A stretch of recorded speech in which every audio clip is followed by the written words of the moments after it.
ঠাকুরপো, তোমাকে সময় মতো খেতে না দিলে তোমার দাদা আমাকে ভীষণ বকাবকি করে। বৌদি, দাদা তো বাড়িতে নেই, একটু এসো না। সুরঞ্জন, বাবা মা মরে যাওয়ার পর তোমাকে তোমার দাদা সন্তানের মতো মানুষ করেছে, আর আমাকে কথা বলতে তোমার লজ্জা করলো না? বৌদি, দাদাকে এসব কথা বলো না প্লিজ। তোমার দাদার কাছে আমি কিছু গোপন করি না। এই গোগি, আমার তো বিয়ে হয়ে গেছে, তবুও কি তুই আমার পেছন ছাড়বি না? কি হয়েছে? মৈত্রী, খতম। আমার মৈত্রী আমাকে ছেড়ে চলে গেল। সুরঞ্জন, আমি তোকে ছাড়বো না।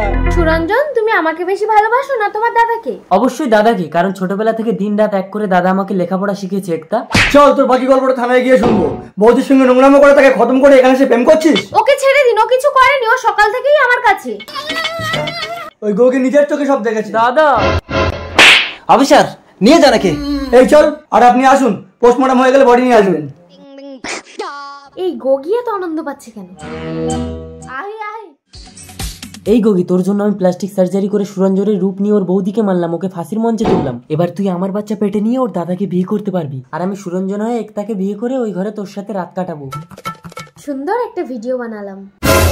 আমাকে মেরে কোনো লাভ হবে না, অলরেডি ভিডিও পুলিশের কাছে পৌঁছে গেছে। এসব ক্রিমিনালদের আমি ডাইরেক্ট এনকাউন্টার করি। নিয়ে যান এটাকে। দাদা, এই চলো সুরঞ্জন।